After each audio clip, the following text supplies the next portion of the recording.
Je retrouve maintenant Marika en direct de Longueuil. Marika, il faut revenir sur cette opération policière qui s'est terminée par le décès d'un ado de 15 ans. Et la famille, bien sûr, cherche des réponses, là.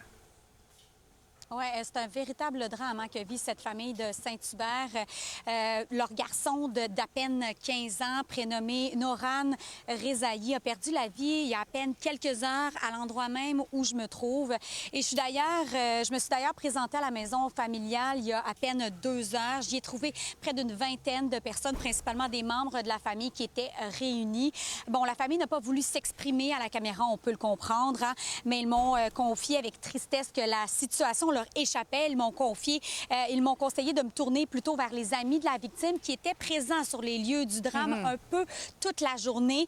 J'ai eu d'ailleurs l'occasion de m'entretenir avec un des amis d'enfance de la victime qui a accepté de témoigner. On l'écoute.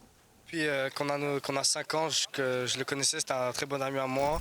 On a grandi ensemble et là, tout ça, ça me détruit le cœur. Parce que je le connais depuis que je suis petit, on sortait vraiment ça. Mes parents le connaissaient, on sortait tout le temps ensemble, on était tous en groupe, tout le monde était familier avec lui, lui rapportait la joie de vivre dans le groupe. Il aidait tout le monde, il était toujours sympathique et là, prendre sa mort comme ça. Et surtout de cette façon, c'est ça c'est vraiment une injustice pour nous. Comment est-ce que vous expliquez qu'est-ce qui est arrivé hier? Il n'avait aucune arme, alors tout ça, c'était juste des soupçons.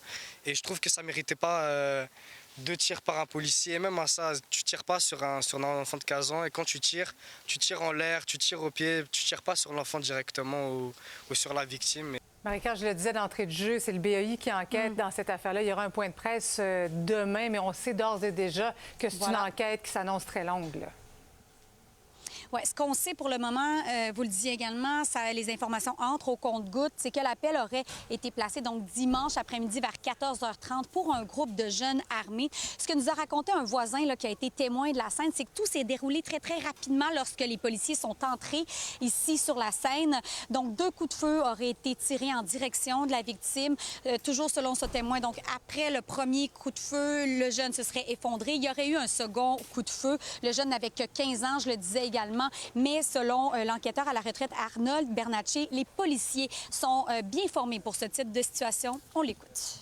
Le policier ne peut pas laisser son jugement s'altérer par des émotions ou un contexte. Que la personne ait l'air d'avoir 10 ans ou 110 ans, c'est le risque qui est évalué et les faits qui sont évalués. C'est pas toujours facile, mais c'est ça, être policier.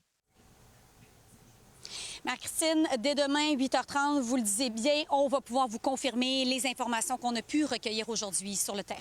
Merci beaucoup, Marika.